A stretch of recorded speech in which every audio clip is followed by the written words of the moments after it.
I don't remember ever being actually shocked by a nutrition study before, and I've read more than 100 nutrition books and more landmark nutrition studies than I can remember. This paper got a lot of buzz among scientists and doctors for all the usual reasons. A top-tier journal, a group of authors that included some of the most cited scientists in all of medicine from 5 leading universities in Canada, Denmark, and the US, its enormous size, no industry funding, etc. So naturally, it generated a lot of headlines on medical news sites and mainstream media. But in the split-screen world we live in, it hardly generated a blip from social media influencers. And studies show social media is where the majority of Americans get their nutrition information. So how did it shock me? Let me count the ways. First, of the 105,000 medical professionals they followed for 30 years, only 9% of them made it to age 70 without at least one chronic disease. This is deeply personal to me because I celebrated my 55th high school reunion a year ago. I grew up in a small Utah town, mostly Mormon, which means no smoking, no drinking alcohol, and what you would think of as pretty generally good health. But almost 30% of my classmates have already passed away. The second thing that shocked me is this study produced a heat map of foods most and least likely to get us to 70 without a chronic disease.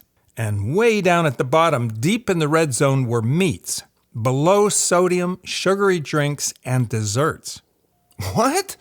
Pfft. My understanding had always been that red and processed meat is pro-aging, but not as bad as ultra-processed food. Your data is telling us it's less likely to get us to 70 healthy than Coca-Cola? If I was a carnivore, I'd want to thoroughly understand this study. I know what you're thinking. How much trust should we put in this study? I'll get to that. But first, more shockers. Look at starchy vegetables sandwiched between refined grains and sugar-sweetened beverages. Not a good look. If I was on a diet that promoted eating a lot of starchy vegetables, I would want to thoroughly understand this study. Nuts are way up high. If I was on a diet that discouraged them, I would want to understand this study. Look at oils way up high. If I got my nutrition information from the internet and heard seed oils were poison, I'd definitely want to understand this study. If I were vegan and saw that a healthy vegan diet didn't perform as well as plant-dominant omnivorous diets, I'd want to understand this study. How could fish be neutral but fast and fried foods be positive? At this point, half of you are thinking, wait, isn't this just observational epidemiology? Maybe I should bail from this video right now. But here's the thing. I have a decent background in epidemiology, and if there is one thing I've learned over 50 years, it's do not underestimate epidemiology.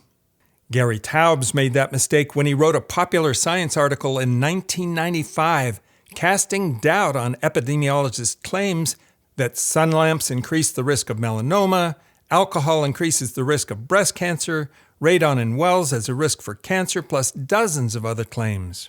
Needless to say, Gary's paper didn't age well at all, and he never mentions it now. If you want to know how corporations and social media stars went full science denial on epidemiology, mostly for money, defending the indefensible, I have an episode for you.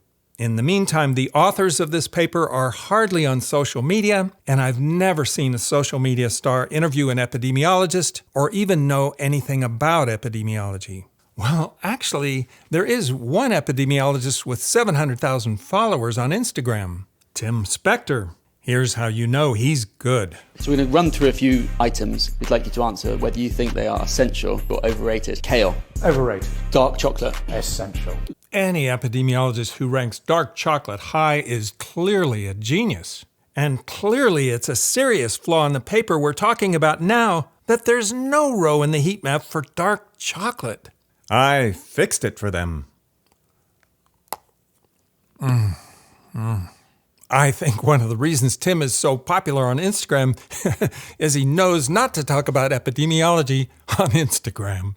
But seriously, Chris, you say you can't make the outrageous claim that red meat lowers our life expectancy more than any ultra-processed food based on one paper, no matter how good it is.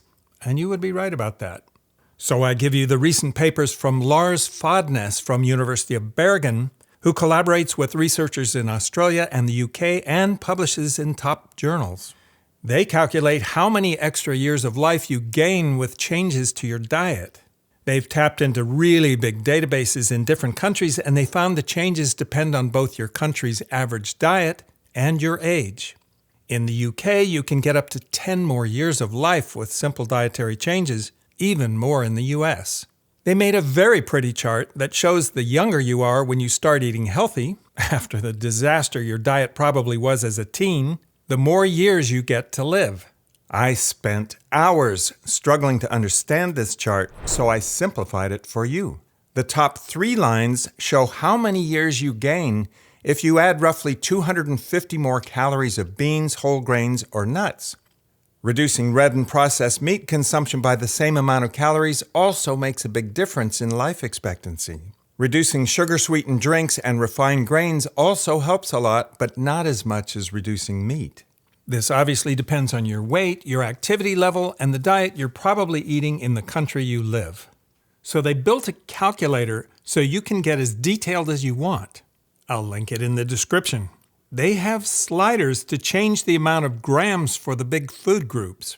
I didn't play much with fruits and veggies because everything about them varies so much, and a slider for grams consumed seemed to not be as relevant for them. In any case, the output looks like this with error bars. This example was similar to the chart I showed for a typical American diet and a 20-year-old. Cutting red and processed meat, adding beans, nuts, and whole grains were the things that had the biggest impact. Although when I moved the vegetable slider to the right, that seemed to make a dramatic difference too.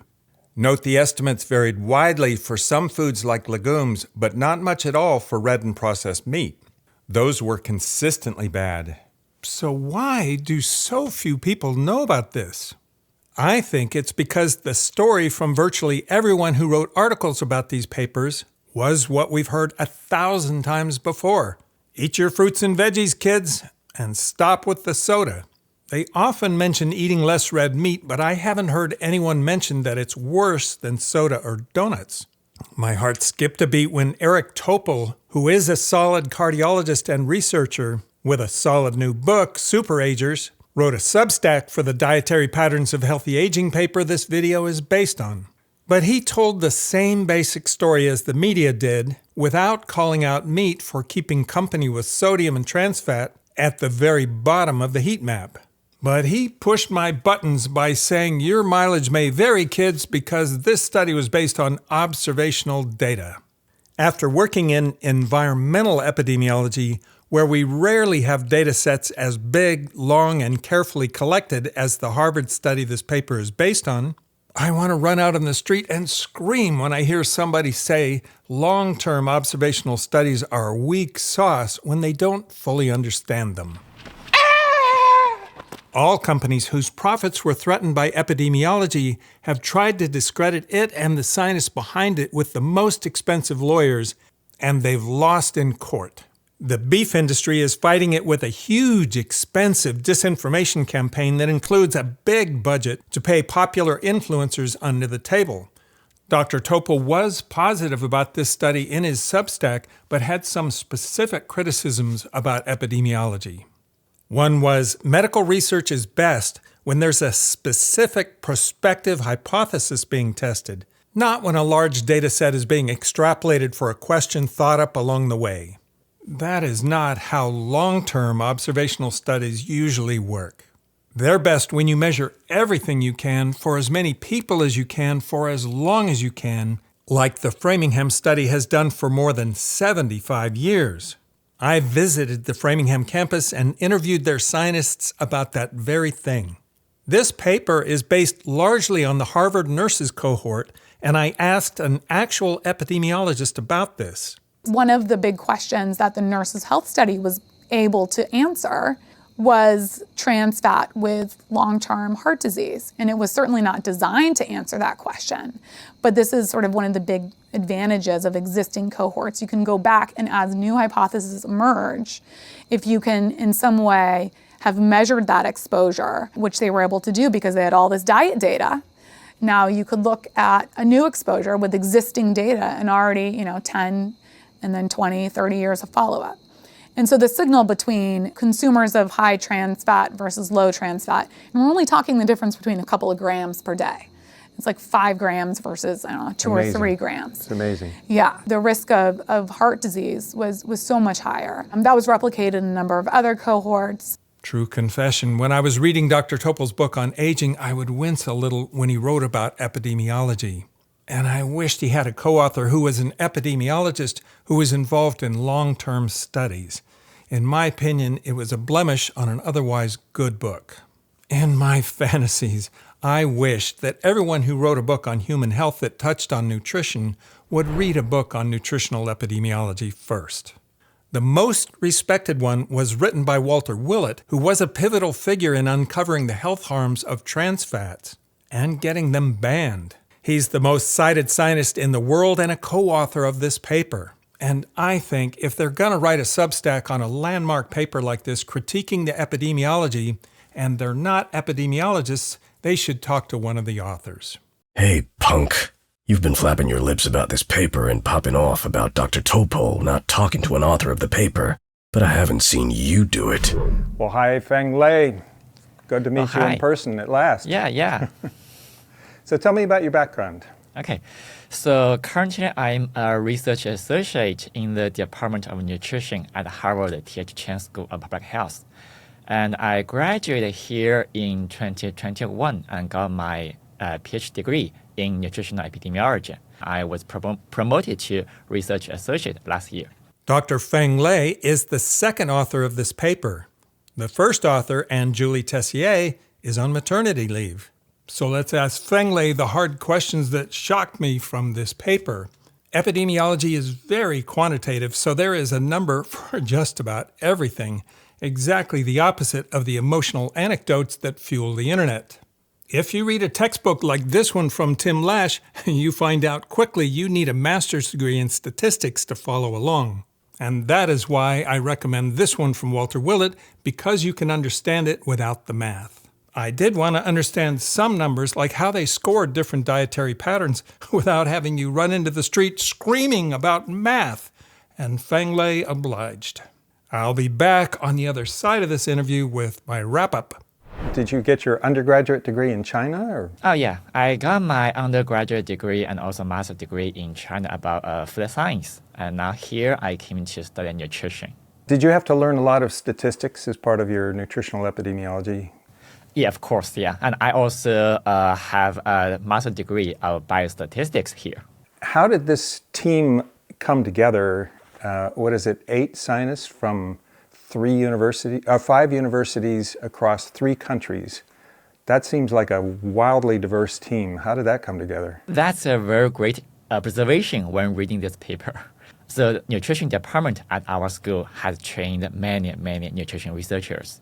And they often continue to collaborate after they move on to new institutions. To me, it's one of the most fascinating nutritional papers I've ever seen for so many reasons. Your cohorts are so big, and you followed them for so many years. And the other thing is you did those heat maps where you show what foods are likely to get you to 70 and which ones are less likely. The heat maps are fantastic, and they're broken down by the chronic disease that you may face. Whose brainchild was all these heat maps? For the heat map, first we have different foods, and we also have different outcome. Our primary outcome here is healthy aging. For people to be healthy aging in our study, and the participant need to be survived to age of 70. And they also need to be free of 11 major chronic disease. So for the healthy aging, we have 5 components. And we built this concept reference from John Rowe and Robert Kahn back in 1997. So they defined successful aging, which has 3 elements: low probability of disease, good physical and cognitive health, and also social health. So we adapted their concept to develop our own concept of healthy aging. Now the 5 components. It's a little bit shocking because out of your cohort, only 9 or 10% made it to 70 without a major chronic disease. It's not easy to get to 70 without a chronic disease. And these are health professionals, right? Yeah. I think it would be relatively easier to live longer. Like it's easier to live longer than 70, but it might be hard to live without disease. Also need to be maintaining good health, good physical function, mental health, and cognitive function. This might be hard, yeah. So can you talk about your cohort a little bit? Nurses and health professionals? Yeah, sure. So our main cohort is from the Nurses Health Study 1 and Health Professional Follow-up Study. The Nurses Health Study 1 NHS was established in 1976. At that time, we recruited the registered nurses in our cohort. At that time, they are kind of middle-aged, and now we follow them for almost 50 years. For Health Professional Follow-up Study, HPFS, was established in 1989, and that was only for male health professionals. Can you explain the origin of the EDIP score? Yeah. So EDIP stands for Empirical Dietary Index for Pro-Inflammatory. So this, unlike the other scores like AHEI, AMED, these scores are based on our previous hypothesis of the benefits of the food. But for EDIP, this score was derived based on a disease mechanisms, the inflammation. So as we know, the chronic inflammation is a large contributor to many chronic disease. So here we use the EDIP, which is capturing how the food is promoting the inflammation. And by using this score, we can have the biological process linking the food that we eat and the risk of disease. Is the main application of that having to do with the colon, like Crohn's disease and inflammatory bowel disease, or is it across the body? Actually, it's across the body. And actually, we evaluated the association between EDIP and many diseases, such as cardiovascular disease, type 2 diabetes, colorectal cancer, and also the inflammatory bowel disease, like the Crohn's disease here. What is interesting is that the strongest association we observed was with type 2 diabetes. Do you have a hypothesis for why that might be? Is it inflaming the pancreas or the liver? Or? Inflammation is known to induce insulin resistance. Insulin resistance is a major driver of type 2 diabetes. So that's why how chronic inflammation can lead to a very high risk of type 2 diabetes. So there's EDIP and there's EDIH. Yeah. They were both listed on the charts. Yeah. What is EDIH? So EDIP stands for, the P stands for pro-inflammatory. And EDIH, H stands for hyperinsulinemia, which means high insulin levels. So EDIH is a score also based on another disease mechanism, which is hyperinsulinemia, the high insulin levels. So for this score, we are capturing how our diet can increase the insulin levels. So I would have thought EDIH, the high insulin, would have been most linked to diabetes. But you're saying EDIP, that the inflammation score, was also highly linked to diabetes. Can you explain why? Yeah, first you mentioned that EDIH is mainly related to type 2 diabetes, and yes. So the hazard ratio for EDIH and type 2 diabetes is also nearly to like 1.8. So that's almost similar to EDIP. So inflammation is closely related to insulin resistance. So both of the two can increase the risk of type 2 diabetes by insulin resistance. You're almost twice as likely to make it to 70 without a chronic disease if you have high adherence. You compare how effective these dietary patterns were for people with things like higher BMIs, smoking, less activity, etc. Can you summarize that? So figure 5 is showing the results from our subgroup analysis. So as the name suggests, subgroup.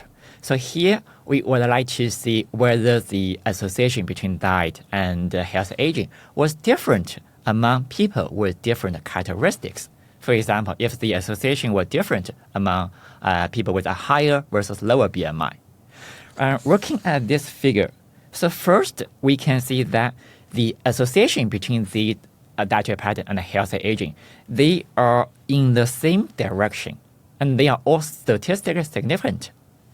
That means all people no matter they are higher BMI or lower BMI, or they are smoker or non-smoker, they can benefit from these dietary patterns. So that's the first thing. Another thing is we do see some stronger associations among several subgroups. For example, the association is stronger among women and among people with a higher BMI. So that means although all people can benefit from the dietary patterns, but there are some subgroups they can benefit more from the dietary patterns. Why do you think dietary patterns had a bigger impact on women's health than it did on men's health? That's a great question. So first, our study is a populational epidemiological study. So the specific reason, we don't know why women has a stronger association, but there might be some explanation. So this might be due to biological difference because women and men have different hormones. Can you talk about accuracy? Because I talked to Didi Tobias, one of your professors, and she said you choose your cohorts because they have a little bit of scientific background, they're medical professionals, so they're responsible, so they take the questionnaires seriously. So how do you know how accurate these questionnaires are? Because that's what everybody's going to say. Oh, these are food recall questionnaires. Their studies depend completely on how accurately people fill these questionnaires out. Right. So how do you know they're accurate? That's a great point, yeah. So our data, like in this paper, we collected the data from the food frequency questionnaires, FFQ, and that is widely used in large cohorts. When we use these FFQ, we need to validate these questionnaires. And to validate these questionnaires, we will compare the data collected from the questionnaire versus another tool, which is we usually consider that as a standard in nutritional epidemiology. So that is dietary records. In dietary records, we ask participants to write down what food they eat like every day. And I mean, that will be for 7 days. How much food they eat. So they every day. They write it down every day so they don't forget what they ate yesterday. Yeah, for these 7-day dietary records, yes. Mm-hmm. So using that method, the dietary records, that will be more accurately assess the dietary intake. So that one is usually considered as a golden standard. So then we will compare the data from the FFQ and data from the dietary records and to see if the data are comparable with each other. So it just turns out that your cohort, they're all American, right? Yes. Almost everybody in the cohort is American. Yeah. But I noticed that they were 95% white. I noticed you had some comparisons, but the error bars were very large there. So it was hard for me to interpret that. How do you feel about that? We do see both white and non-white, they can benefit from the diet. And you're also right. The error bar for non-white, they are very, very wide because we don't have enough people. We don't have the power to detect these associations. And you will see that almost in all papers using our cohort, we will acknowledge this as a limitation. It's also important to assess these associations in other populations. The dietary index that you list, AHEI, can you explain that one? And wasn't that derived from these cohorts? In other words, from these cohorts, you inferred what the healthiest diet would be, which was AHEI. Can you explain? Yeah, AHEI was first developed in our cohorts. But the development of AHEI is based on our previous knowledge of the health benefits of different foods. So this score was not developed based on the outcome in our cohorts. So that does not necessarily mean the AHEI will be the strongest dietary pattern in our cohort. As another example, so HPDI, the Health for Plant-Based Dietary Index, this one was also developed in our cohort, but this one is not the strongest. So that brings up the HPDI, and I read the paper where that was first discussed. I think Frank Hu was a co-author. I submitted a question to you about how comparable that index is to the others, like AHEI. It felt to me a little bit like you're comparing apples and oranges there a little bit on that index. So HPDI, Health for Plant-Based Dietary Index, was first generated back in maybe 2016 or 2017. We differentiated these healthier plant food, less healthier plant food, and animal food. And to derive the HPDI, we have a positive weight only to the a healthy plant food, and less healthy plant food and animal food has a negative weight.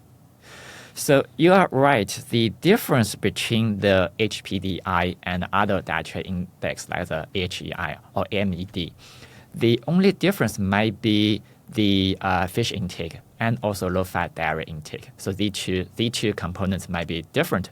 So one reason could be due to the two components, because fish and low-fat dairy products generally will have some beneficial effect. And another reason is in Figure 2, we present the association for different dietary index and the outcome. We have the odds ratio, so the results. And we also have the E-values. E-value is assessing if the result was robust or not. Yeah, so I noticed with the healthy plant-based dietary index, the E-value was a lot lower than it was for the... Yes. That means, so a higher E-value means the result was more robust. It's less likely to be influenced by unmeasured confounding.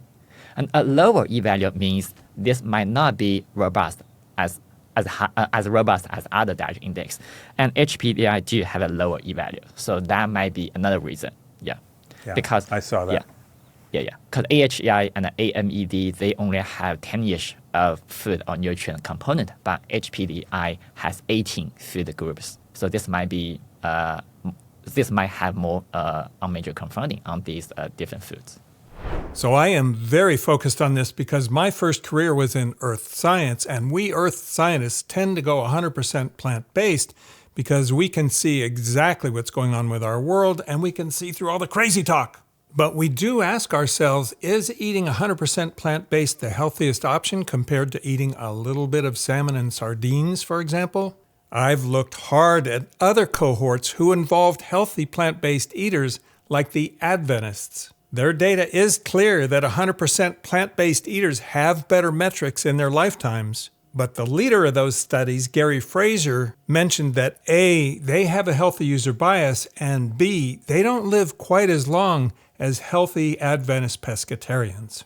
I looked hard at the FODNIS studies, and their conclusion seems to be that you gain one less year of life eating 100% plants than you would via their optimal diet, which includes modest amounts of the right kinds of animal food like certain fishies. But what is 100% clear across all those cohorts and diet indexes is that beef is the worst food you can eat. I am sure you can tell how much I respect these authors, and it's very clear they are above my pay grade. But I never could get myself comfortable with how their healthy plant-based diet index is constructed. I am fully prepared to accept that a 100% plant-based diet may not take first place in the longevity sweepstakes unless you really know what you're doing, but I do believe that Harvard's HPDI index is exaggerating the difference. But as an earth scientist who has studied environmental contamination, I am sure the script is flipping and fish is becoming more neutral, and in some cases, like freshwater fish in America, it is becoming toxic. Some viewers, before they even click on this video, are going to say, oh, Harvard, the bunch of vegetarians or the bunch of vegans. But I haven't met anybody from Harvard who was vegan, and I haven't seen you promote vegan diets. They all seem to be plant dominant. What about you? Are you a crazy vegan? Or? Yeah, I'm also more like a plant-based diet. So I do also eat meat, plant-based, but I also do eat meat and fish, and also dairy, Yeah. Our point is to increase the intake of the plant-based food, especially healthy plant-based food, and limit or reduce the animal foods. Now for the most interesting part of this whole study. I show these heat maps everywhere. I think you saw me show them to Walter Longo the other day in an interview I did with him. They're just so fascinating because you're breaking out various different foods. But to me, it was shocking to see how they came out. It was not intuitive to me. One of the things that I didn't expect to see was vegetable oils up so high. Right now, the internet is obsessed, and so is Robert F. Kennedy, that seed oils are the devil and poison and the cause of the diseases of civilization. But you're not seeing that at all in your cohorts. May I ask a question for you, sir? Why do you feel vegetable oil is bad, is poisonous?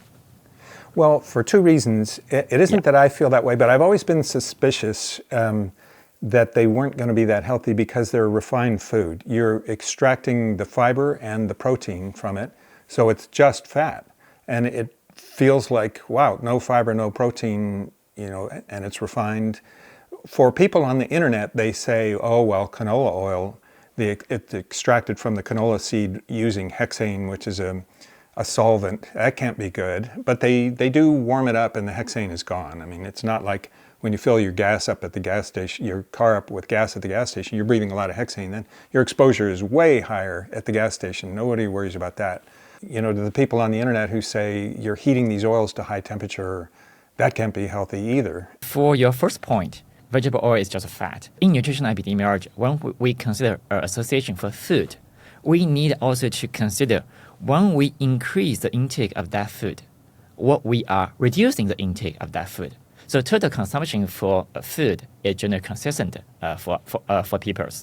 So for vegetable oils, we usually will replace the vegetable oils with other oils, like with animal fat. And we will not replace vegetable oil with other vegetables because they are not the same food.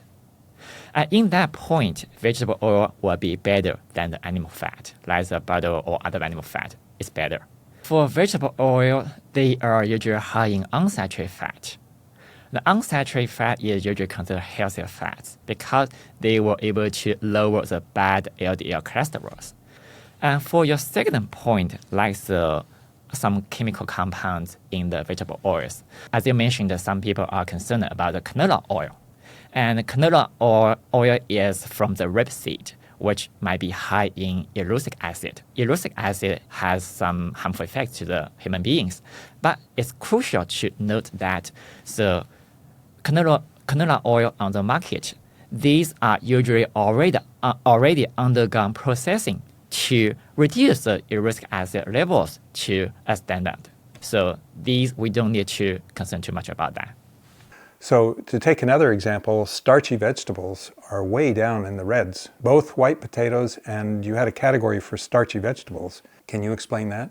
Starchy vegetable here, we usually include the potatoes, yams, and also peas, and also corn. So these usually are high in starch.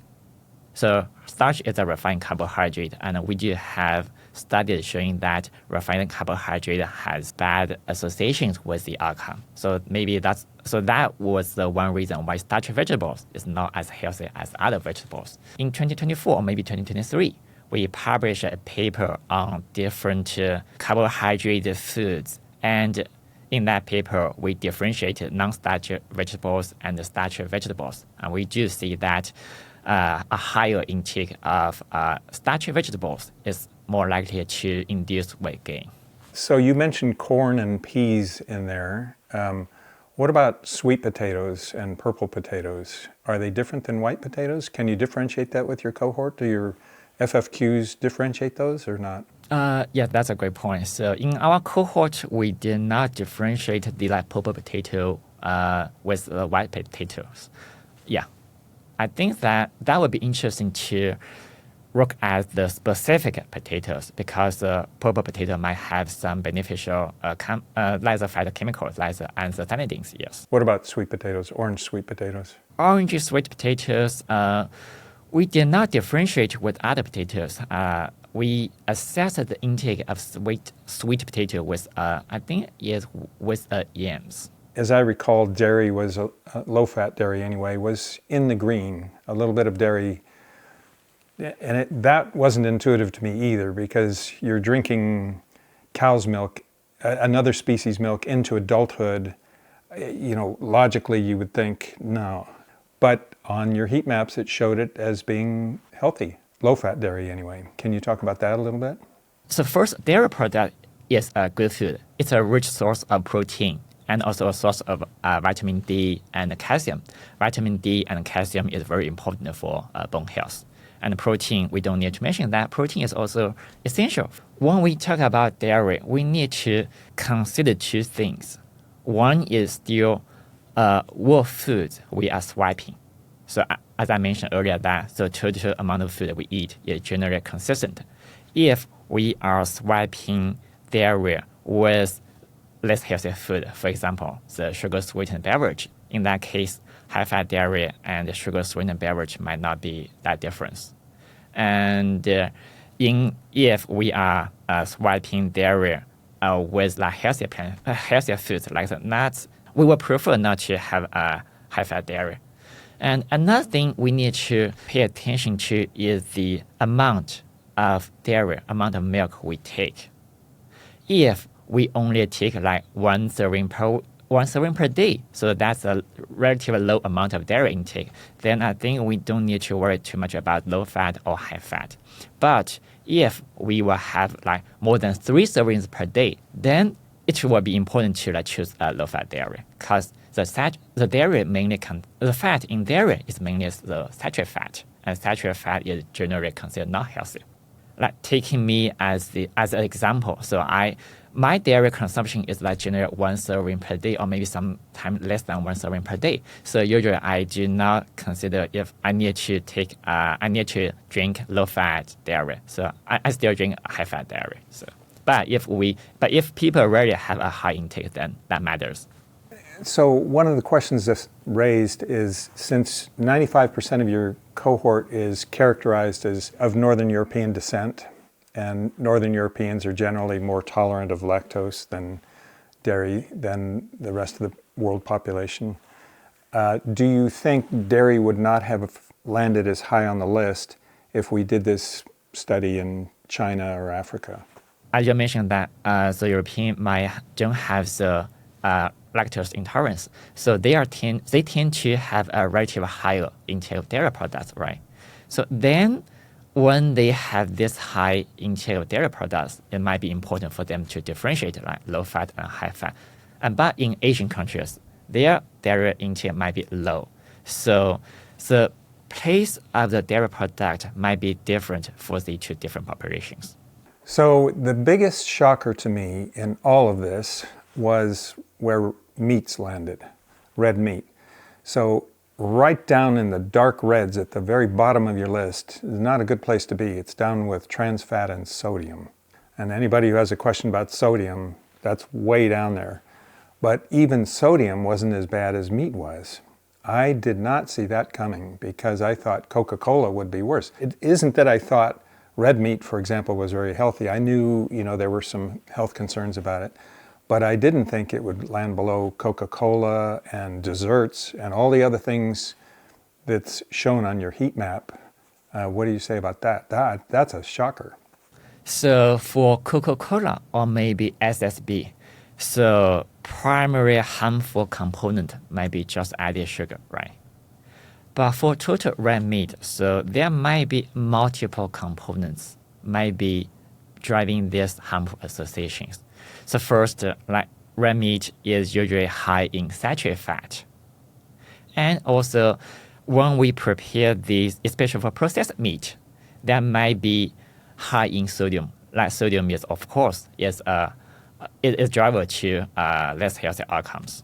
And also, when producing the processed meat, we will also add preservatives like nitrates and nitrates. And these are also were driving the bad association of the meat. And also, in addition, when we prepare, like when we cooking the meat, there will be some chemical compounds produced from the cooking, especially at high temperatures. So for total meat, especially total red meat, there are more harmful components, and a combination of them driving their association so high. What about heme iron? You didn't mention heme iron. Oh, yeah, right. Yeah. Actually, I did have a study just published last year. Yeah. We examined the heme iron in animal foods and the risk of type 2 diabetes. And yes, of course, heme iron is associated with a higher risk of type 2 diabetes. Health for plant-based diets, these healthy dietary patterns are low in heme iron. And animal foods, meat, are high in heme iron. And we did a mediation analysis, which is assess if heme iron is under the link between the dietary pattern and the outcome, and we find that it is. So that brings us to fish. I had this question of Zhao Gu before too, because fish didn't look very healthful in his analysis, and generally consumers think intuitively that fish is quite healthy. And on your heat map, fish was kind of not at the top of being healthy, not at the bottom of being unhealthy. It was just kind of here or there. Do you have some thoughts about that? Yeah, that's also a great observation. And in our cohorts, the fish intake in our cohorts include also include like fried fish. For example, the fish sticks. These might be attenuating the beneficial association of fish intake and these health outcomes. So I think it will be important to differentiate the different fish. So let's drill down on that a little bit, because it feels to me like cold water fish like salmon are high in omega-3s and they're low in heme iron. But some fish are a little bit high in heme iron, not as high as red meat, but still they have significant heme iron. And they don't have all the omega-3. And then on top of that, this may be outside your realm, but I did an episode on pollutants, PFAS chemicals, and freshwater fish in America are highly polluted. It's crazy. Can you talk about cold water fish versus fish that have more heme iron and less omega-3 fats? Could that be part of the explanation? So I think for the freshwater fish and also the darkwater fish that are rich in omega-3, when comparing these two animal products, of course, the dark meat fish might be more healthy than the freshwater fish. But when looking at our common diet, freshwater fish will be still like healthier than other animal foods, like the red meat. So in that case, freshwater fish will still be healthy. So it's kind of a comparison thing. So I feel the need to add the perspective of acclaimed environmental epidemiologists to this conversation, like Brenda Eskenazi from UC Berkeley, who we interviewed on this channel. I have massive respect for Fenglei and the Harvard cohorts this study is based on, but they're from 1986 to 2016. Environmental epidemiologists point out the world has changed when it comes to the concentration of environmental contaminants. They point out two things. One, they don't believe the rise in type 2 diabetes can be explained by the rise in obesity and change in diet alone, as Brenda's cohort clearly shows. And two, animals ingest contaminated water and food just like we do, but they bioaccumulate it in their fat. So food from animals raised on contaminated food and water have higher concentrations of contaminants than food from plants exposed to contaminated soil and water. My prediction is Harvard's cohorts will increasingly reflect that in the future, and maybe we're getting a small preview of that with fish coming out neutral. There was another shocker, and when people look at this, they say, okay, this study has to be garbage because this can't be true. You showed fast and fried foods. Can you explain how you characterized those and why they landed where they landed on the heat maps? Good catch. So after I seen your question, so I checked the FFQ we used in our cohorts. The exact question to measuring the fast fried food is, how often do you eat deep fried chicken, fish, shrimp, clams, or onion rings away from home? So that is a question on the questionnaire to assess the fast fried food. Yeah. And for this question, we only have 3 options. One is less than once a week. One is 1 to 3 times per week. Another one is 4 to 6 times per week. But for other foods, we usually have 10 categories. So that means the assessment of fast fried food here might be not as accurate as other foods. So that's one of my thoughts on how fast fried food behave differently, like counterintuitive to our knowledge. Yeah. Oh, that's fascinating. So that brings me to the question of the Spearman correlations. So you have an extended figure 1, and on that figure, it's the only figure I'm aware of where you listed ultra-processed foods. Can you explain what a Spearman correlation is and what you take away from this chart? Spearman correlation is assessing whether two things they are going together. And the Spearman correlation range from -1 to +1. A correlation close to 1 means the two things they are going up together. So one thing is going up, another thing is also going up.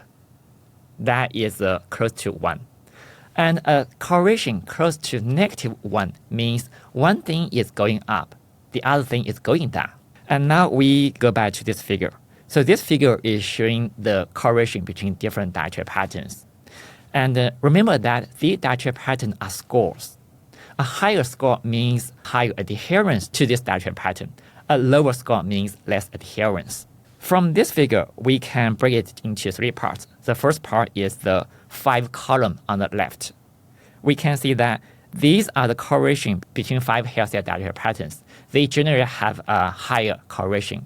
So that means a higher adherence to one of the diet also means it's a relatively higher adherence to other dietary pattern. That makes sense because the dietary patterns are based on our previous knowledge of health benefits, and they have similar components. Now in this figure, the middle column is the REDIH and REDIP. Just a reminder, EDIP is all about reducing inflammation, and it's all the rage. This National Geographic was face out at the grocery store checkout stand. And Harvard published a 50-page booklet on fighting inflammation, which I bought 5 years ago. Many of the most prominent dietitians in professional sports, such as the Tour de France, are designing anti-inflammatory meals to help their athletes recover faster.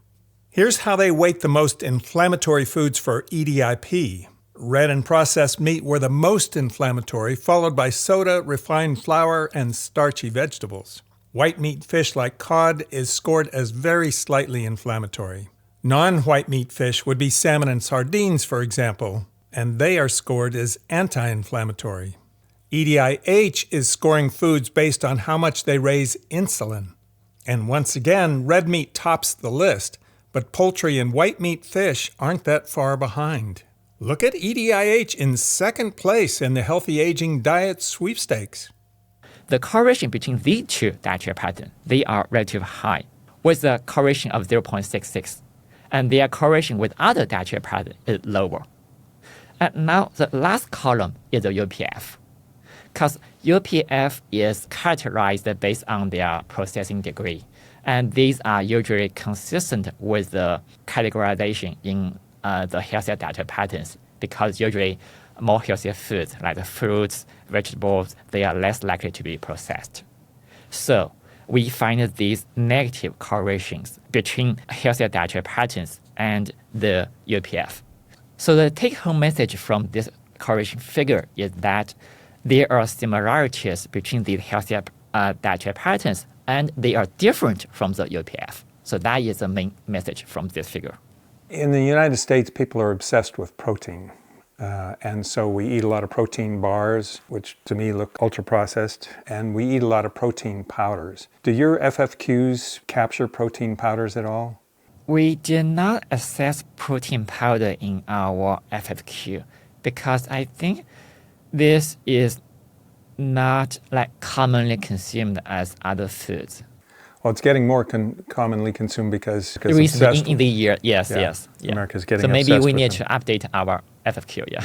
You collected a lot of data that did not relate to food, like socioeconomic status, which seems to be very important for longevity. And then you mentioned in the paper that you adjusted for socioeconomic status. How are those kinds of adjustments made? Yes, like in statistics, when we mention adjustment, we usually we will build models and we add this covariate to the models. So that is the statistical language. Using the lead language is, so when we consider the relationship between 2 factors, and these 2 factors might be both influenced by a third factors. And if we want to see the true relationship, we need to consider that one. And that's how adjustment means. I think a classic example of this is ice cream intake and shock attack. Usually we will see a higher ice cream intake where is correlated to shock attack, but we did not consider the summertime. So if we want to know the true association between ice intake and the shock attack, if we did not consider summertime, we will have this wrong result or wrong correlation. If we consider that, then maybe there are no correlation. Yeah, I see. So that's how the adjustment. Yeah. A couple of diets that are popular among our viewers are the pescatarian diet and also low-carb diets. And I didn't really see indexes specific to either of those 2 diets. Why didn't you do indexes for those 2? So for the pescatarian diet, so this is basically a healthier plant-based diet, but also include fish and seafood. In this paper, we did not include this diet, but in our earlier papers that developed the plant-based diet index, we do have one modified HPD, modified healthier plant-based diet. So in that modified dietary pattern, we also place positive weight to fish and seafood. And the results from that paper show that the association is actually similar to the modified dietary pattern. And for low-carb diet, we did not include the low-carb diet in our paper. The low-carb diet is not as commonly recommended by major dietary guidelines as other healthier dietary patterns. And usually for generally healthier population, we would not recommend low-carb diets like in the long term. Did I ask where those heat maps came from? Whose idea was that for the heat maps? The first author, Andrew.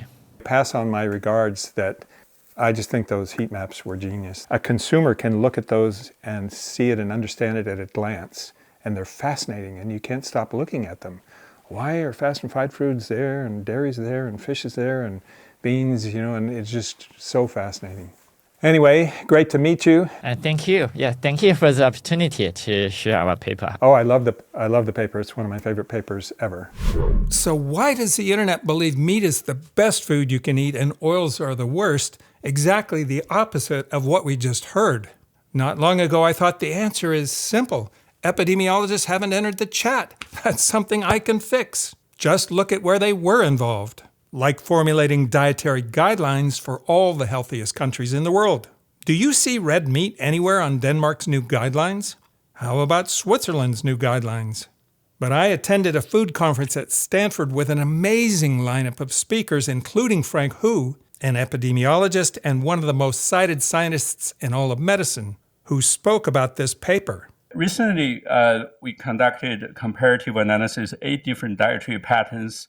And here, this is something surprising to us. During 30 years of follow-up, only 10% of the participants achieved healthy aging.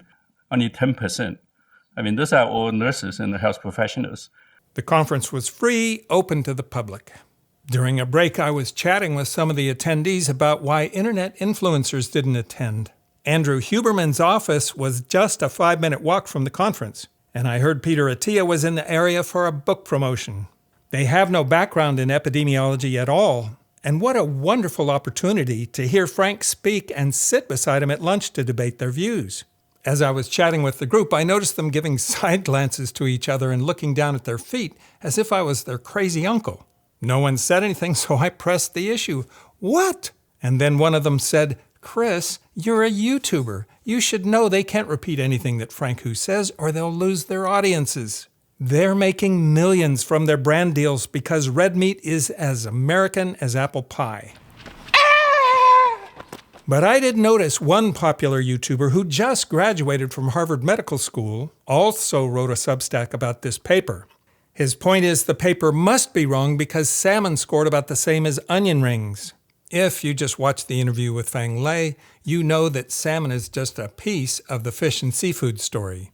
And onion rings are just a piece of the fried chicken, fish, and shrimp story.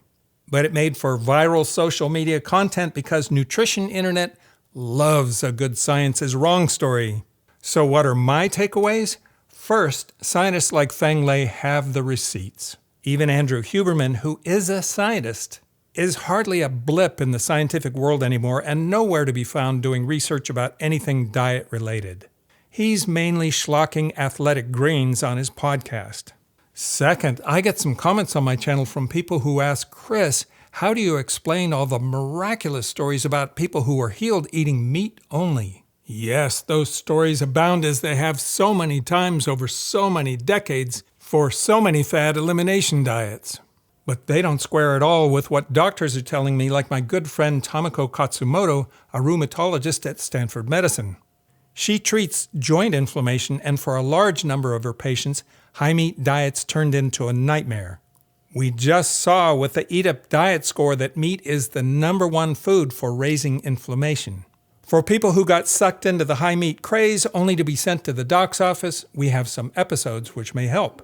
And last, what is to be done about all the healthiest countries running that way, while America, which has the most dubious record on health, is doubling down on running the exact opposite way? We may never be able to change our love affair with meat, but at least when we report on papers like this, we can be honest and say red meat is the worst food we can eat.